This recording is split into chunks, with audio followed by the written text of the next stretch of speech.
Voy a hablar de algo que vos sabés que a mí me apasiona, Nori, que tiene que ver con los experimentos macabros. Escribí una nota en el diario, pero es un tema realmente que me parece importante e interesante. ¿Qué es esto de cuando la ciencia se pone al servicio del terror? Todo el tiempo estamos acostumbrados a ver las luces de la ciencia, todo el tiempo estamos contentos por contar la parte buena de la ciencia, pero es cierto que a lo largo de la historia, sobre todo a lo largo de la historia del siglo XX, la ciencia también mostró sus oscuridades. Con lo cual, si en este momento la comunidad científica en muchos casos es criticada por utilizar ratoncitos y monitos para sus experimentos, imagínense lo que ocurría cuando en ese lugar estaban directamente las personas. Obviamente el primer recuerdo que se viene es el recuerdo de los nazis. Los nazis fueron, como bien dicta la historia, aquellos que mejor desarrollaron esto que tiene que ver con la fábrica de matar, ¿no? Cómo matar de una manera más eficiente. Y dentro de esto, por supuesto, también había conocimiento científico. Cuenta una bioeticista que a mí me gusta mucho, se llama Florencia Luna, que dice, lo que ocurría con los médicos nazis es que ellos daban cuenta de que tenían a su favor materiales humanos. Es decir, los prisioneros funcionaban como insumos para los médicos nazis.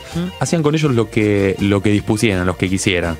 Entonces hacían varios experimentos. Por ejemplo, como estaban en época de guerra, el nazismo, movimiento totalitario por supuesto, 1939 a 1945 tuvimos Segunda Guerra Mundial, los hacían hacer experimentos para ver de qué manera sus propios soldados después podían sobrevivir a condiciones inhóspitas. Entonces agarraban a los prisioneros, en general, como ustedes saben, judíos, gitanos, minorías étnicas, todo lo que se les ocurriera.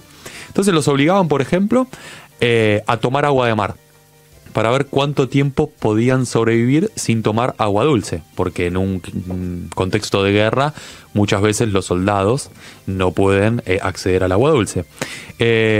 Pobres uruguayos están más o menos con esa situación. Sí, están con esa situación. De hecho, mandan a no lavar los autos, ¿viste? Sí. Después día podemos hablar de eso porque me interesa y tengo alguna cosa. Hablamos de la sequía que hay en Uruguay y la inexistencia de agua potable. Entonces no hay agua y empiezan a ver cómo tomar agua salada y estrategias que causan tristeza, pero son estrategias en el medio del cambio climático y el calentamiento global. También lo que hacían los nazis, los médicos nazis, eran sumergir a los prisioneros en agua helada por si eventualmente era derribado algún avión nazi durante la guerra, así veían cuánto tiempo sobrevivían. También los infectaban de manera masiva y, como ustedes saben bien, la aplicación de las cámaras de gas. Lo que es más sorprendente que en muchos casos se suele decir, de hecho cuando escribí la nota vi muchos comentarios, porque suelo ver los comentarios que escriben nuestros lectores. Sí, por supuesto, porque además en general son muy interesantes. Y decían algo así, se me fue. No, estabas hablando del tema de los que los sometían a las cámaras de gas, a aguas frías. Me hiciste acordar. Decían, bueno, pero lo que ocurre en general con la ciencia es que la ciencia no es buena o mala, sino que depende de su aplicación. Está bien, pero hay avances que orientan la aplicación. Okay. Es decir, que vos hagas una cámara de gas, en general, tiene que ver con una herramienta que claramente estás destinando para la tortura. Estás destinando para ver cómo podés matar en el menor tiempo posible. Que de hecho eso eran los que hacían en los campos de concentración.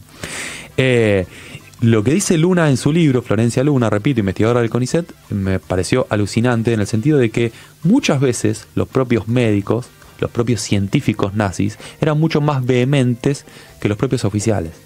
Entonces cuando los oficiales le decían, imagínate, ¿verdad?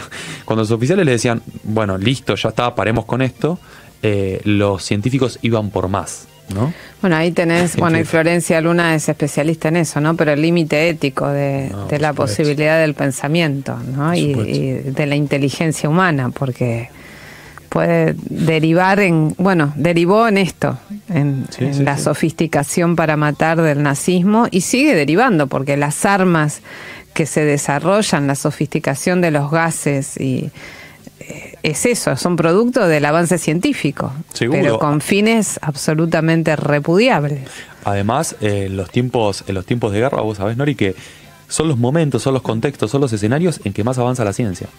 Y eso lo vamos a ver muy bien porque más allá del nazismo, ocurrieron todo este tipo de cosas y el terror ligado a la ciencia, ligado al conocimiento, también impregnó otras latitudes. La historia universal, como digo, siempre está con el ojo en el nazismo. Pero, por ejemplo, durante la Segunda Guerra Mundial, en tiempos de guerra, eran muy conocidas las factorías chinas, ¿no?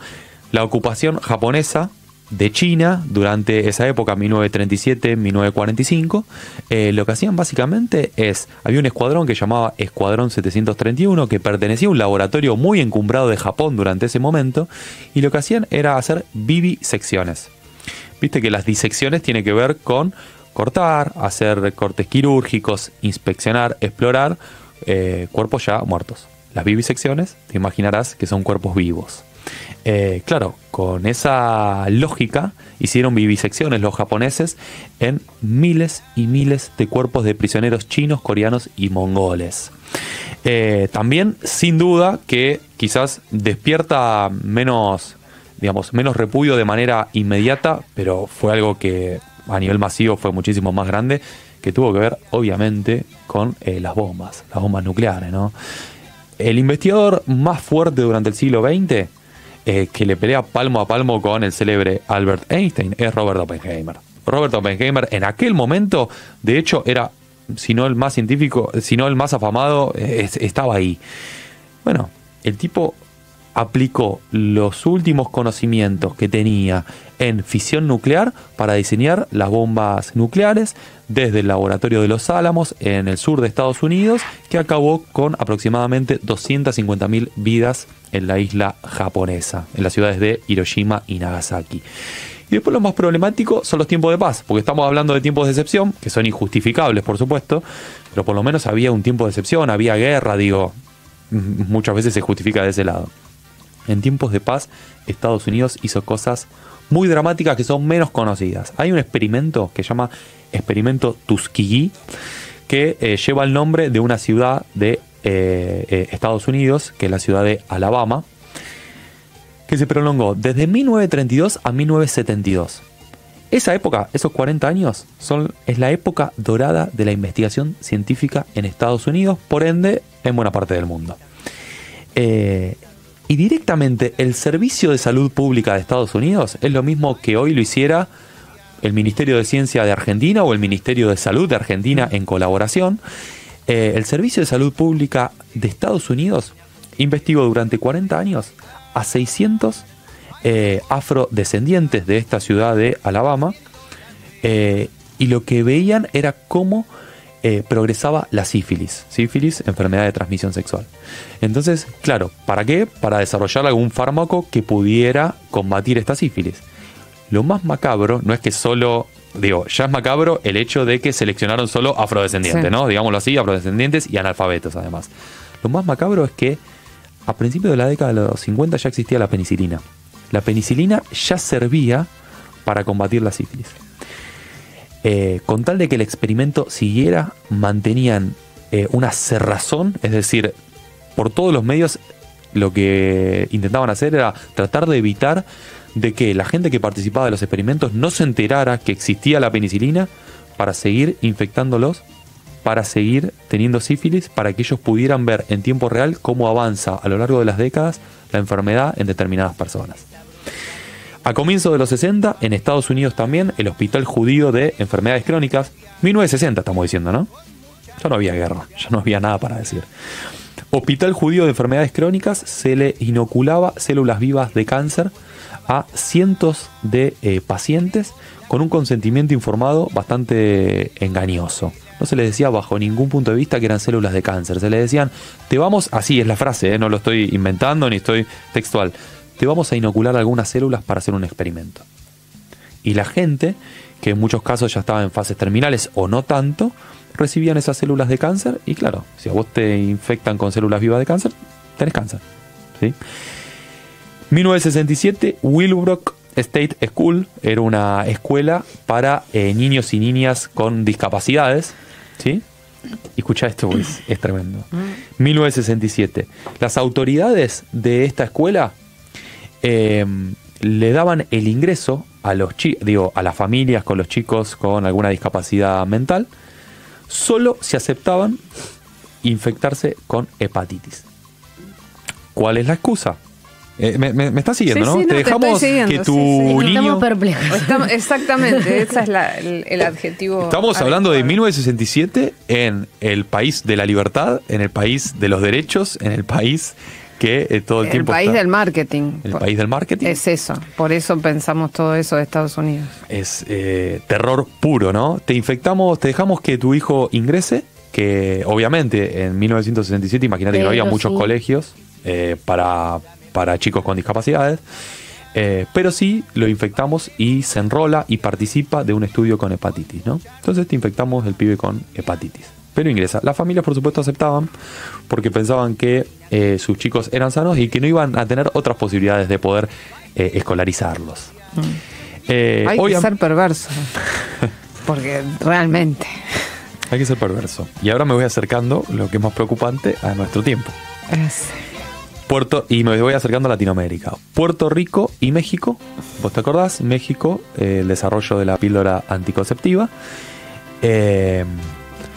Claro, se reclutaba a mujeres pobres, de bajos recursos, para aplicar las primeras dosis de píldora anticonceptiva, que no tienen nada que ver con la formulación actual. Viste que la formulación actual de píldora anticonceptiva ya de por sí es compleja. No se recomienda a las mujeres, mejor otros. Son tratamientos hormonales y, alteran el organismo. Tenían 3 veces más de hormonas que las que tienen actualmente esos primeros experimentos. Obviamente, el desarrollo fue mexicano, pero estuvo patrocinado de Estados Unidos. De Estados Unidos hacían todos los experimentos, con lo cual muchas pibas la pasaron realmente mal. África subsahariana, lo mismo. La India también. En la India también. La India fue terrible. Por supuesto. Relativamente hace poco, en 2001, se probó una combinación para VIH en África subsahariana y también en otros países latinoamericanos como Perú, Bolivia, México y Ecuador, donde lo que se hacía era laboratorios, siempre es el mismo patrón, ¿no? Laboratorios poderosos, en general de Estados Unidos o de Europa, que lo que hacen es probar un nuevo fármaco contra placebo. ¿Viste lo que pasaba con la COVID? Sí. Es la mejor manera de probar. Claro. ¿Por qué? Contra placebo, vos a una persona es lo mismo que no darle nada. Claro.